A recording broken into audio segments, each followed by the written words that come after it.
এনসিপির একজন ছাগলচোর পাটোয়ারি আছে না, জনাব আসিফ নজরুল স্যারের মেয়ের ছাগল চুরি করেছিল। এটা কি মিথ্যা? দেখেন নাই গণমাধ্যমে? এই ছাগলচোর পাটোয়ারি এখন বড় বড় কথা বলছে। আমি ব্যক্তিগতভাবে দেখলাম যে এনসিপির কয়েকজন নেতা তারা আমাকে নিয়ে বেশ বাজে মন্তব্য করেছে কালকে একটি প্রোগ্রামে, একটু উত্তর দিতে চাই। দেখেন, এনসিপির একজন ছাগলচোর পাটোয়ারি আছে না, আছে কি না বলেন তো? এখন বিএনপির নেতাকর্মীদের নিয়ে তারা নানান ধরনের মন্তব্য করে। এনসিপির একজন মুখপাত্র নাসিরউদ্দিন পাটোয়ারি, সে তো অন্তর্বর্তীকালীন সরকারের আইন উপদেষ্টা জনাব আসিফ নজরুল স্যারের মেয়ের ছাগল চুরি করেছিল। এটা কি মিথ্যা? দেখেন নাই গণমাধ্যমে? এই ছাগলচোর পাটোয়ারি এখন বড় বড় কথা বলছে। এর আগে আমরা শুনেছি যে সে যে সময় ছাত্র ফেডারেশনের রাজনীতি করত আমাদের জুনায়েদ সাকিব ভাইয়ের সাথে, সেই সময় অপকর্মের দায়ে ছাত্র ফেডারেশন থেকে বহিষ্কৃত হয়েছিল। এরপরে এবি পার্টি করেছিল, এখন করছে এনসিপি। এনসিপি নতুন রাজনীতির কথা বলছে। এই ছাগল চুরি করা কি নতুন রাজনীতি? তাও কোন জায়গা থেকে? মন্ত্রীপাড়া থেকে। মন্ত্রীপাড়া থেকে ছাগল চুরি করছে এই নাসিরউদ্দিন পাটোয়ারিরা। 18 মাসে রাষ্ট্রের আর কি কি চুরি করেছে সেটি তদন্ত হতে হবে। কি করে নাই? সার্জিস আলম বলে নাই যে আমরা 18 মাসকে মিস করব, কারণ ওই সময় উপদেষ্টাদের বেডরুমে ঢুকে গিয়েছি, সচিবের রুমে ঢুকে গিয়েছি, কেউ বাধা দিতে পারে না। এতটা ক্ষমতা তারা অপব্যবহার করেছে। আর এই কারণে বিএনপি সরকার যেহেতু স্বচ্ছতা এবং জবাবদিহিতা প্রতিষ্ঠা করতে চায়, তাদের ভাল লাগছে না। এখন তো সচিবালয়ে গিয়ে, সচিবের রুমে গিয়ে সচিবের সাথে বেয়াদবি করতে পারে না। এখন তো সমন্বয়ক পরিচয়ে চাঁদাবাজি করতে পারে না। আওয়ামী লীগের এমপির বাসায় সমন্বয়ক পরিচয়ে চাঁদাবাজি করে নাই। হান্নান মাসুদরা কি থানা থেকে চাঁদাবাজদেরকে ছাড়িয়ে আনে নাই? এখন এই কাজগুলো করতে পারতেছে না। ডিসি নিয়োগের কেলেঙ্কারি হাসনাত এবং সার্জিসের কি নাই? যুগান্তর সহ অসংখ্য গণমাধ্যমে প্রকাশিত হয়েছে না? এখন এইগুলো পারতেছে না। ডিসি ইউনো নিয়োগ দিতে পারতেছে না, এই জন্য মাথা সব খারাপ হয়ে গেছে, আওলাই গেছে। আর সেই মাথা আওলাই গিয়ে দেখলাম যে গতকাল আরেকজন এনসিপির নেতা সারোয়ার তুষার, সে আমাকে বলেছে যে কেরানি হওয়ার যোগ্য না, সে হয়েছে মাননীয় প্রধানমন্ত্রীর সচিব। এই সারোয়ার তুষার, সে সিলেট বিজ্ঞান ও প্রযুক্তি বিশ্ববিদ্যালয়ে ভর্তি হয়েছিল, পড়াশোনা শেষ করতে পারে নাই। নারী কেলেঙ্কারির দায়ে বিশ্ববিদ্যালয় থেকে বহিষ্কৃত হয়েছে, ড্রপ আউট। সেই ড্রপ আউট সারোয়ার তুষার আমাকে নিয়ে প্রশ্ন তোলে। আমি পড়াশোনা করেছি ঢাকা বিশ্ববিদ্যালয় থেকে। ঢাকা বিশ্ববিদ্যালয় সম্পর্কে আমার আর বলার কিছু নাই। এবং ঢাকা বিশ্ববিদ্যালয়ে যে ফ্যাকাল্টিকে গোল্ডেন ফ্যাকাল্টি বলা হয়, সেই ফ্যাকাল্টি থেকে আমি পড়াশোনা করেছি। আমি বিবিএ শেষ করেছি। আর এমবিএ যে সময় আমি ফাইনাল পরীক্ষা দিব, ওই সময় আমার সামনে দুইটা অপশন ছিল: কোটা সংস্কার আন্দোলনের নেতৃত্ব দেওয়া অথবা এমবিএ ফাইনাল সেমিস্টারের পরীক্ষা দেওয়া। আমি যেহেতু ওই আন্দোলনের নেতৃত্বের জায়গায় ছিলাম, আমি সেই আন্দোলনের নেতৃত্ব দিয়েছি, সফল হয়েছি। এবং আন্দোলন সফল করতে গিয়ে আমি 15 দিন রিমান্ডের নির্যাতনের শিকার হয়েছি। অতিরিক্ত আরও 3 দিন আমি পুলিশের হেফাজতে নির্যাতনের শিকার হয়েছি। আমরা যে আন্দোলন সফল করলাম চাকরির জন্যই তো। আমার প্রশ্ন হলো, এই সারোয়ার তুষাররা কেন চাকরির পরীক্ষা দিল না? আমি তো পরবর্তীতে, যেহেতু আমার নামে মামলা ছিল শেখ হাসিনাকে কটূক্তি করার মামলা, হাসিনার জামানায় তো আমার চাকরি পাওয়ার কোনো সুযোগ ছিল না, ছিল? কিন্তু এই তুষাররা, তারা কি রাজপথে ছিল? তারা তো চাকরির পরীক্ষা দিতে পারত। অদুঃখিত, পরীক্ষা কিভাবে দেবে?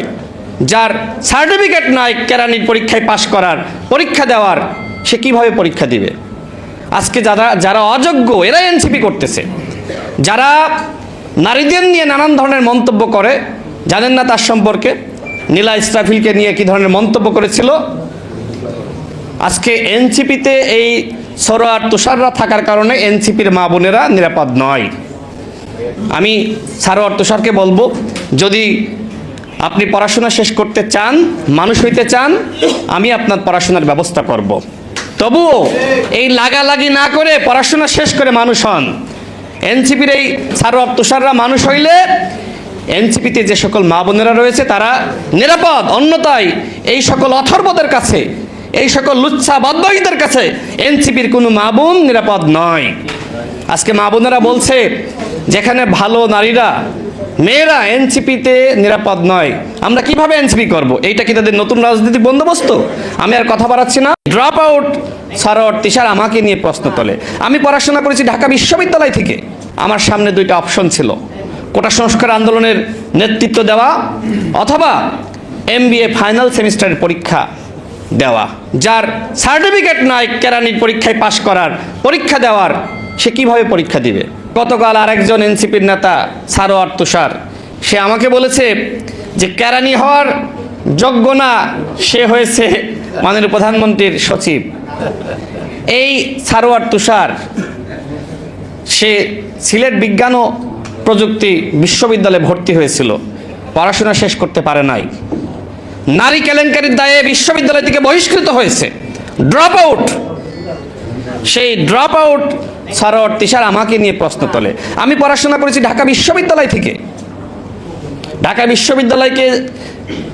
বিশ্ববিদ্যালয় সম্পর্কে আমার আর বলার কিছু নাই। এবং ঢাকা বিশ্ববিদ্যালয়ে যে ফ্যাকাল্টিকে গোল্ডেন ফ্যাকাল্টি বলা হয়, সেই ফ্যাকাল্টি থেকে আমি পড়াশোনা করেছি। আমি BBA শেষ করেছি।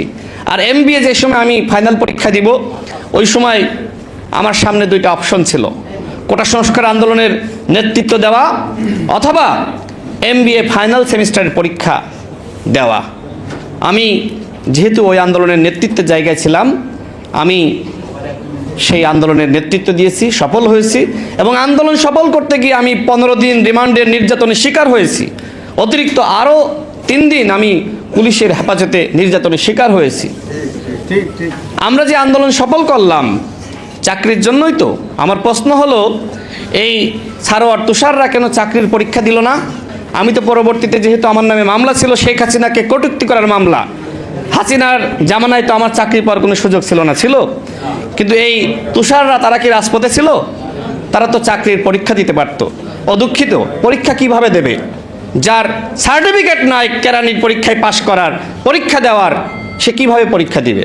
বিদ্যুতের একটা অস্বাভাবিক সংকটের ফলে আপনারা কিছুটা কষ্টের মধ্যে আছেন বা কষ্ট পেয়েছেন। এইটা নিয়ে আমাদের যারা বিরোধী দল আছে তারা নানানভাবে বিভ্রান্তি এবং প্রোপাগান্ডা ছড়িয়ে সরকারের বিরুদ্ধে মানুষকে উস্কে দেওয়ার একটা চেষ্টা তারা করেছে বা করছে। প্রকৃত অর্থে রাষ্ট্রের সচেতন নাগরিক হিসেবে আপনাদেরকে এই বিষয়গুলো বুঝতে হবে, রাষ্ট্র কিভাবে চলে।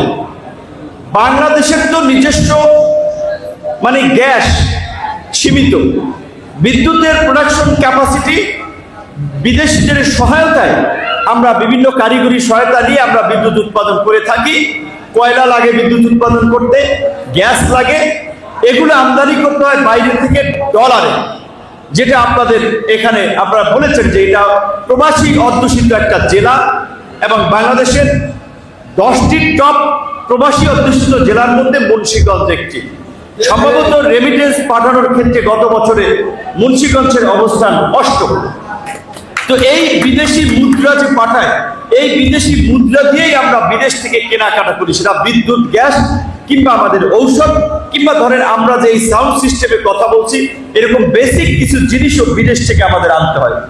তো আওয়ামী লীগের এই 16 বছরের লুটপাট এবং টাকা পাচারের ফলে বিদেশি মুদ্রা এখন খুব বেশি নাই, মুদ্রারও সংকট আছে, যার ফলে আমাদেরকে রেখে কাজ করতে হচ্ছে, ব্যালেন্স রাখতে হচ্ছে যে আমার বিদ্যুৎ, জ্বালানি, পাশাপাশি মানুষের জীবন রক্ষাকারী ওষুধ কিংবা চিকিৎসার সরঞ্জামাদি, আরো প্রয়োজনীয় জিনিসপত্র, সেগুলো ক্রয় করতে হবে। তো এই সরকার দায়িত্ব নিয়েছে 6 মাস, সে তো 2-3 বছর দায়িত্ব নেয় নাই যে না সরকার এতদিনে কেন পারে নাই। 6 মাসের সরকার ওই যে আগেকার সেই বৈদেশিক ঋণ, সেগুলো শোধ করতে হচ্ছে। বিদ্যুতের যে সংকট, সেটা আরো নতুন করে প্রকট হয়েছে। তার মধ্যে আবার আমাদের যে গ্যাস আনা নেওয়া করা হয় বা গ্যাসের যেটা আপনার ডিপো বলা হয়, এইরকম একটা জায়গার LNG এই টার্মিনালে দুর্ঘটনা ঘটেছে, যার ফলে গ্যাসের সরবরাহ অর্ধেকে নেমে এসেছিল। তো গ্যাস না থাকলে তো বিদ্যুৎ কারখানা চলবে না। এই কারণে আপনার মাঝখানে একটা সংকট তীব্র হয়েছিল। তবে মাননীয় প্রধানমন্ত্রী এবং সরকার এইটা তো ভালো করে জানে যে মানুষের যদি শান্তি না দিতে পারে, মানুষ অশান্ত হলে সরকার ভালো থাকবে না। কাজেই সরকারের এই আন্তরিকতা এবং দায়িত্ব আছে কিভাবে বিদ্যুৎ জ্বালানির এই সমস্যা সমাধান করা যায়, কিভাবে মানুষের স্বাস্থ্য সেবা, চিকিৎসা সেবা উপজেলা পর্যায়ে, জেলা পর্যায়ে নিশ্চিত করা যায়, কিভাবে আমাদের তরুণরা এই যে জুলাই গণ অভ্যুত্থানের যে তরুণরা নতুন বাংলাদেশ বিনির্মাণের জন্য রাজপথে জীবন দিয়েছে, সংগ্রাম করেছে, সেই তরুণদের একটা মানসম্মত শিক্ষার পরিবেশ তৈরি করে দেওয়া যায়। একজন স্বরাষ্ট্রমন্ত্রী বাংলাদেশে ছিলেন, যিনি স্বরাষ্ট্রমন্ত্রী ছিলেন চরমভাবে ব্যর্থ একজন স্বরাষ্ট্রমন্ত্রী। তার সময়ে বাংলাদেশের চাঁদাবাজির স্বর্গরাজ্য বাংলাদেশ পরিণত হয়েছে, মাদকের স্বর্গরাজ্যে পরিণত হয়েছে, বাংলাদেশে আইন শৃঙ্খলার চরম অবনতি ঘটেছে। তারপর দেখলাম তাকে প্রমোশন দিয়ে স্থানীয় সরকার বিষয়ক মন্ত্রী বানানো হলো। আমরা জানতে চাই ব্যর্থতার কি পুরস্কার হবে নাকি শাস্তি হবে? বাংলাদেশের ফ্যাসিস্ট কাঠামো এখনো আছে। বাংলাদেশে যেই ধরনের পেশিশক্তির রাজনীতি, যেই ধরনের চাঁদা নির্ভর রাজনীতি এখনো আছে। এই যাত্রাবাড়ি থেকে কত টাকা চাঁদা দেওয়া হয় এই যাত্রাবাড়ির ব্যবসায়ী ভাইরা জানেন। এই সামনে আছে যাত্রাবাড়ি আড়ত, যাত্রাবাড়ি আড়তদারের ব্যবসায়ীরা জানেন। এইখানে বাস স্ট্যান্ডের ভাইরা জানেন, মার্কেটের ভাইরা জানেন যে কত টাকা তাদের চাঁদা দিতে হয়। এই চাঁদাবাজি, এই লুটতরাজ করার জন্য আমার এই যাত্রাবাড়িতে 50-এর অধিক ভাই বোন শহীদ হয় নাই। আমার ভাইয়েরা জীবন দিয়েছিলেন একটা নতুন বাংলাদেশের স্বপ্নে। আমার ভাইয়েরা জীবন দিয়েছিলেন বাংলাদেশে আর কখনো কোনো চাঁদাবাজের উত্থান হবে না, বাংলাদেশে আবার কখনো দলীয়করণের রাজনীতি হবে না, বাংলাদেশে আবার কখনো 17 বছর মজলুম ছিলাম এই যুক্তি দিয়ে জুলুম করব, এই ধরনের বাংলাদেশের রাজনীতি হবে না। এই জন্যই বাংলাদেশে একটা গণ অভ্যুত্থান হয়েছে। বাংলাদেশের এই গণ অভ্যুত্থানের পরে আমরা দেখলাম একটা নতুন বয়ান যে আমরা 17 বছর মজলুম ছিলাম, এই জন্য এখন আমরা যা ইচ্ছা তা করব। এখন আমরা চাঁদা তুলব, এখন আমরা ব্যবসা দখল করব, এখন আমরা লুটতরাজ করব, এখন আমরা বিদ্যুৎ কোম্পানির, তেলের কোম্পানি, ব্যবসায়ীদের সাথে কমিশন খাইয়া রাষ্ট্রীয় প্রতিষ্ঠানগুলোকে দুর্বল করে ফেলবো। বাংলাদেশে তেল থাকবে না, গ্যাস থাকবে না, বিদ্যুৎ থাকবে না, কিন্তু আমরা রাজকীয় আসনে বসে থাকবো। ওই ধরনের যে মানসিকতা, এই মানসিকতাকে কবর দিয়ে বাংলাদেশে একটা গণঅভ্যুত্থান হয়েছে। কেউ যদি মনে করে ওই কবরের ভূত আবার বাংলাদেশে জাগিয়ে তুলবে, তাহলে তিনি বোকার স্বর্গে বসবাস করছেন। শুধুমাত্র ওই কার্ডের দোহাই দিয়ে জনগণকে বোকা বানানো যাবে না, নিজেই জনগণের ইতিহাসে রাস্তা করে নিক্ষেপিত হবেন। আমরা শুধু বলবো যে এই দেশের জনগণ, আপনারা কার্ডের রাজনীতি করতে চাইলে জনগণকে বিদ্যুতের কার্ড দেন। আপনারা কার্ডের রাজনীতি করতে চাইলে আমার মা বোনদেরকে গ্যাসের কার্ড দেন। আপনারা কার্ডের রাজনীতি করতে চাইলে চাঁদাবাজি মুক্ত কার্ডের ব্যবস্থা করে দেন, যে আমি বাংলাদেশের নাগরিক, আমার আইডি কার্ড থাকলে, আমার বাংলাদেশের নাগরিক এই পরিচয় থাকলে আমার সাথে কেউ চাঁদাবাজি করবে না, এইটা নিশ্চিত করেন। আপনার কাছে আর কোনো কার্ডের রাজনীতি কেউ দেখতে চায় না। বাংলাদেশ একটা সুন্দর সমৃদ্ধ বাংলাদেশ হইতে হবে। এই কথা বইলা আপনি বাংলাদেশে আসছেন ছাত্র জনতার রক্তের উপর দিয়ে। 17 বছর আপনি বাংলাদেশে ঢুকতে পারেন নাই মানবিক কারণে। আমরা আপনার প্রতি শ্রদ্ধাশীল, সহানুভূতিশীল, কারণ আপনিও জুলুমের শিকার হয়েছেন। কিন্তু 17 বছর জুলুমের শিকার হয়ে আপনি যদি নতুন করে জুলুম করতে চান, মানুষ কোনো জালিমের দ্বারাও জুলুমের শিকার হইতে চায় না, কোনো মজলুমের দ্বারাও আর জুলুমের শিকার হইতে চায় না। আমরা চাইব একটা সুন্দর বাংলাদেশ গড়ার লক্ষ্যে সঠিক পথে আসুন, জনগণের কাছে জবাবদিহিতা করেন, দলীয়করণ বন্ধ করেন, জনগণের গ্যাস, বিদ্যুৎ, জ্বালানির সমস্যার সমাধান করেন, এই চাঁদাবাজি, দুর্নীতিবাজির বন্ধ করেন, একটা সুন্দর বাংলাদেশের পথে যাত্রা শুরু করেন। এইটা যদি করতে পারেন তাহলে বাংলাদেশের রাজনীতি সুন্দর হবে, আমরাও আপনাদের সহযোগিতা করতে পারবো। আর যদি না করেন, আমরা রাজপথে দাঁড়াবো, আমরা আবার রাজপথে দাঁড়াবো, আমরা চাঁদাবাজদের প্রতিহত করব। সেই ক্ষেত্রে কয়জন আলিফের চোখ আপনারা তুলে নিতে পারেন আমরা আবারও দেখতে চাই। ইনশাআল্লাহ একটা সুন্দর বাংলাদেশের যাত্রায় আপনারা সবাই আমাদের সাথে থাকবেন এই আশাবাদ ব্যক্ত করে আপনাদের সবাইকে আজকের প্রোগ্রামে উপস্থিত হওয়ার জন্য আন্তরিক অভিনন্দন জানিয়ে আমার কথা শেষ করছি। আসসালামু আলাইকুম ওয়া রাহমাতুল্লাহ। রহিম, জাতীয় নাগরিক পার্টি এনসিপি ঢাকা মহানগর দক্ষিণ কর্তৃক আয়োজিত আজকের এই গণসমাবেশে উপস্থিত জুলাই গণ অভ্যুত্থানের মহানায়ক, এক দফার ঘোষক, বিরোধী দলীয় চিফ হুইপ এবং জাতীয় নাগরিক পার্টি এনসিপির আহ্বায়ক জনাব নাহিদ ইসলাম এমপি উপস্থিত আছেন।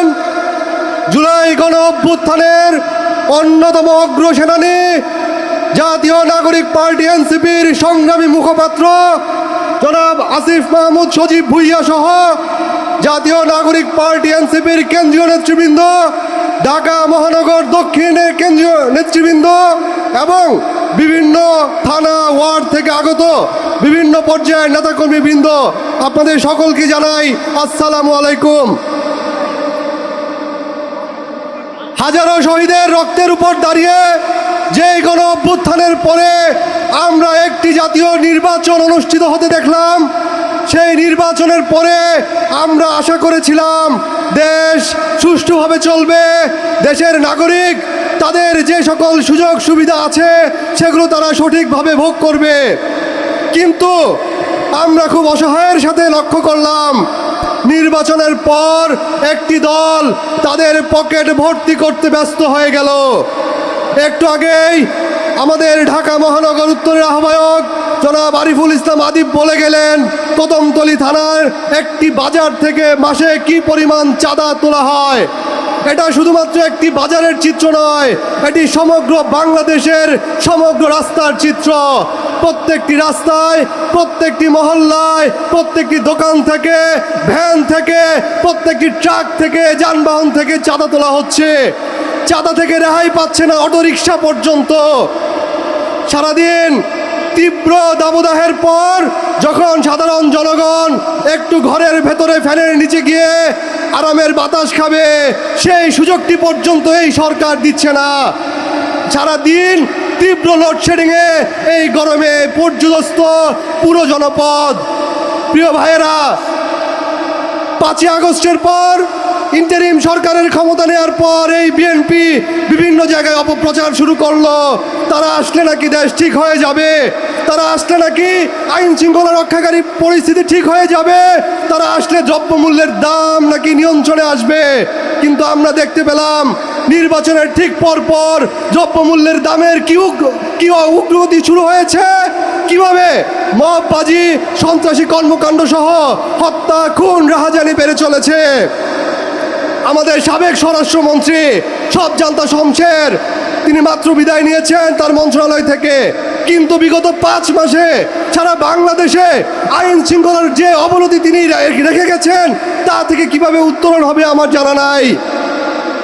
প্রিয় ভাই ও বন্ধুরা, আপনারা দেখতে পাচ্ছেন আমরা যে সংস্কারের কথা বলেছিলাম সেই সংস্কারের জন্য জাতীয় ঐক্যমত্য কমিশনে যে সকল বিষয়ে বিএনপি একমত হয়েছিল তার মধ্যে একটি ছিল 70 অনুচ্ছেদ এবং রাষ্ট্রপতি নির্বাচন। কিন্তু নির্বাচিত হয়ে তারা সব কিছু ভুলে গেছে। তারা এখন রাষ্ট্রপতি নির্বাচনে 70 অনুচ্ছেদ কার্যকর করতে চায়। আমরা বলতে চাই, আপনারা জনগণের সাথে সংস্কারের নামে যে বাহানা শুরু করেছেন, যে উপহাস করছেন, তা জনগণ কিন্তু ভুলবে না, জনগণ মনে রাখবে। এবং অচিরেই আপনারা এই সংস্কার বাস্তবায়ন না করার জন্য সারা বাংলাদেশে এনসিপির নেতা কর্মীদের উপর যেভাবে আক্রমণ শুরু করেছেন, যেভাবে তারা সন্ত্রাসী কর্মকাণ্ড করে যাচ্ছেন, আপনার ছাত্রদল, যুবদলের সন্ত্রাসী বাহিনীদেরকে লেলিয়ে দিচ্ছেন। আমরা বলতে চাই, এই অন্যায় অত্যাচার আমরা বেশি দিন চালু রাখতে দেব না। জনগণ যখন আবার রাজপথে নেমে আসবে, একদল পালিয়ে ইন্ডিয়া যেতে পেরেছে, আপনাদের সেই সৌভাগ্য হবে না। সেই পর্যন্ত এনসিপির সকল নেতাকর্মীকে রাজপথে জোরালো ভূমিকা রাখার জন্য আহ্বান জানিয়ে আমি আমার বক্তব্য শেষ করছি। ইনকিলাব জিন্দাবাদ।